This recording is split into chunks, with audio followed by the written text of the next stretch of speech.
continuing with Ezekiel chapter 8. And it says, it came to pass in the 6th year of the 6th month of the 5th day of the month. Now he's tracking this by King Jehoiachin's captivity. So this book begins, or the whole book begins in the 5th year. Now a year later, he's having this vision. And so we see this, and so chapter 8 begins. He's in his house, and the elders of Judah are with me, and the hand of the Lord fell upon me. He starts to go in, have this vision. And behold, there was a likeness in the appearance of fire, and the appearance of his loins downward was fire, and upward was like amber. So again, we saw this in chapter 1. So it's the same motif. Later on, even in 10, he starts describing these beings, the wheels, the cherubim. We get more insight, though, in chapter 9 about what's going on. But there's this person who comes along, takes him into the spirit. And so it seems like he's going into this nether world, like a world between the two worlds. It says here that took him between the heaven and the earth. Now that could just be up into the air and over, but I'm also going to say in a spiritual realm. In this spiritual realm, I'm going to go with the interpretation here that that's where you see the innermost desires of people that are in figuratisms. That's where you see, like for example, if you pass someone on the street and they look normal, but you saw them as snarling and mean and loud and they're fighting, but they look normal when they walk by. Or you pass somebody and they're sad and they're depressed and they're moaning, or someone else is this or that. That's how Jesus, I believe, could see people and know who was honest and true and who was not. He even says of Nathaniel, there is a Hebrew in whom there is no deceit. So, is it possible that when we read through chapter 8, we're getting a gleaning of how God sees us, not just in the physical, but the things that we would do if we could, or the things that we want to do if given a chance. So here we have, he goes into this between heaven and earth, and behold, the glory of Israel was there according to the vision that I saw on the plain. So he's seeing the same type of things. He's not going to go back and reveal too much of that, although he describes them again in 9.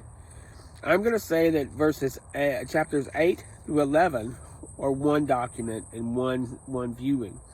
So here we have, he goes and he says, Son of man, lift up your eyes and look to the north. So I lifted up my eyes to the north, and behold, there was the gate of the altar and the image of jealousy. So he was taken in the spirit back to Jerusalem.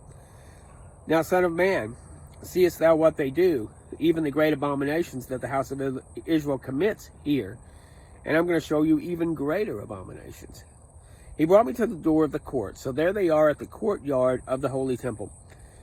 And he says, now dig in the wall. And he dug through the wall, and he found the door. He opens the door and he goes in. So again, there's a spiritual realm here to where, you can carve through this and spiritually open this door and go in. And I saw, behold, every form of creeping things and abominable beasts and all the idols of the house of Israel portrayed. So you walk into this room and you've got all this portrayal of these beasts and the serpents and the animal kind of things, and all the things that they're worshiping in Israel are on the walls all round about. And there were 70 men in the midst of the house of Israel, including a guy named Jahaziah. Jahaziah seems to be an important man there, maybe even a high priest. And he had a censer in his hand, and there was a thick censer. Son of man, don't you see that every man in this chamber is doing in his imagery? That's the word I'm going with, that this is not real world. This is him showing what they're like in the spirit world, in the secondary world, where he sees people for who they are, not just what they're doing, for the type of people they are. It's the idea that maybe this guy wasn't doing that right now, but in the spirit, in his heart, he's worshiping. In his heart, he's got his incense to these false gods. He and these 70 men are together. Turn yet again, and you'll see another abominations. He brought me to the door of the gate of the Lord's house, and there I looked to the north and saw women weeping for Tammuz. I'm going to take the interpretation here that they weren't really weeping towards Tammuz. Maybe they were, but their hearts were for Tammuz. They're pining and yearning for Tammuz. Why aren't you yearning for your God? Why aren't you yearning for Jehovah? But instead, you're yearning for Tammuz. Have you seen this, O son of man? Turn again, you'll see another abomination. And he brought me to the inner court of the Lord's house. We're really getting close now. The Lord's house. This is the temple where he put his holy name and put his holy being with the cloud. Between the porch and the altar were 25 men with their backs to the temple, and they were facing the east, and they worshiped the sun in the east. Once again, were they doing it physically? You could take that interpretation. But even if they didn't, they had their hearts towards the east, and they're worshiping the sun. They're sun worshipers. So we see a problem here, that he sees this. Have you seen all this? It's like God is revealing to man how he sees man, not just how we do. We look on the outside and go, hey, you're a pretty good person. But here, God sees on the inside and goes, oh, look at all the filthiness of your life. Look at your habits and your desires and the things you want, the things you crave in this secondary place.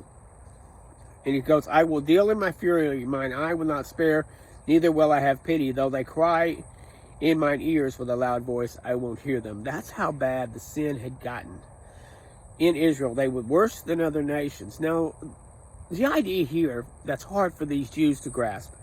This was still 5 years away. Jerusalem was still a mighty city with a tall temple, with beautiful buildings, and they were a strong power player around. Their cities were well built and well defended. The idea of them falling like they did was, they couldn't believe it. They couldn't believe their ears that is even possible. But it was their sins that took him down. And he cried in mine ears with a loud voice, saying, cause them that have charge over the city to draw near. So he's bringing in spiritual beings here. He's bringing in spiritual beings here to draw near, because he is still, this is in the spiritual realm. This is in this realm between heaven and earth. And behold, 6 men came in the way of the higher gate that led to the north. Every man had a slaughter weapon in his hand. So he had spiritual men coming up with a slaughter weapon in their hand. And there was one that had a rider's inkhorn by his side. And the glory of the God of Israel had gone up from the cherub.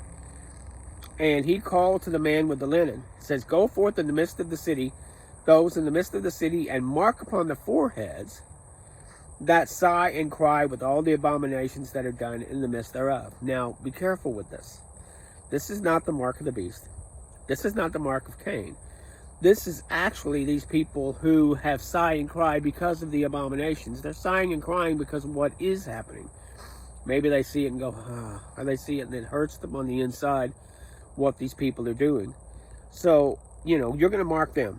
And this is really close to what they did in Exodus with the blood on the doorpost. And he goes forth and go after him and smite, let not your eye spare. Slay utterly old and young, maids and young children and women, but do not come near any man with whom the mark is made. Now, of course, man there could be woman, young man, young woman, any person that had that mark. And so they would go, and he goes, defile the house and fill the courts with the slain, go ye, and they slew in the city. Now, was this happening in the real world at that time? No, this was 5 years before it happened, but it was decreed. And it was going to happen. And maybe we're seeing a spiritual working that's going to happen later to these people. So he goes and slay utterly. And he said, the iniquity of the house of Israel and Judah is exceedingly great, and the land is full of blood, and the city is filled with perverseness. So they've got this perverseness going on. And when you say perverseness, you have to know that that's economic, but it's also sexual. This was not the city of people just hanging around in Elysian groves, eating grapes and waving at one another. The man with man, the woman with woman, all kinds of wife swapping and adultery and all this stuff was encouraged. It was worse in Israel than it was in all the nations around them. So it's exceedingly great, and mine eye shall not pity. Then he looked, and behold, in the firmament above the head of the cherubims, there was the likeness of a throne. So we're going back. In chapter 10, we're looking at things that had happened. We're going back and we're going to describe some of the people that are in chapter 1. So it's very possible that when people are getting this letter of Ezekiel chapter 8 that they had not had, maybe they didn't see chapter 1. But he goes ahead and goes it again, and he describes it, and he said, the man clothed with the linen go up between the wheels, and they go get a handful of coals and a fire between the cherubims. And the cherubim stood on the right side of the house. And the men went in, and the cloud filled the inner court. Now, this is happening in the spiritual, like I said. It's not happening in the physical. And the glory of the Lord went out of the cherub, and the sound of the cherub's wings was heard as the voice of the God Almighty when he speaks. So these were very loud wings rustling along.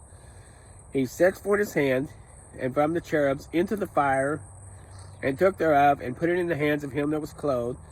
And I looked, and behold, the four wheels of the cherubs, one wheel and one cherub. And he just gives their appearance here again. Had the appearances, the four had one likeness, so all the wheels looked alike. And he goes and describes this more and more, and talks about their four faces. And this is the living creature that I saw by the river Chibar. And the cherubs went, and the wheels went with them, and where they stood, and when they lifted up, they were lifted up. And the glory of the Lord departed from the threshold of the house, and the cherubim left up their wings. And the living creature which I saw under God by the river Chibar, and I knew that these were cherubims. So he had been introduced to these guys in chapter 1. And now they come back again a year later to talk with him. And so, and he talks about them, and these were the same ones. And the Spirit lifted me up and brought me again to the east gate of the Lord's house. So he goes to the east gate. Then he goes in the Spirit to the courtyard and sees what God is doing about this and his proclamations and what they're doing. And so they're going to get ready to do these things. And he's brought back to the east gate, and he sees the 25 men along with Jahaziah. And he goes, Son of man, these are the men that devise mischief and give wicked counsel to the city. They're a bunch of liars. They're wicked men. And they say that the city is a cauldron, and we are the flesh. In other words, the city will protect us. We are inside. We are safe. Like flesh in a pot. We're safe. Well, that prognostication is not going to stand, says the Lord.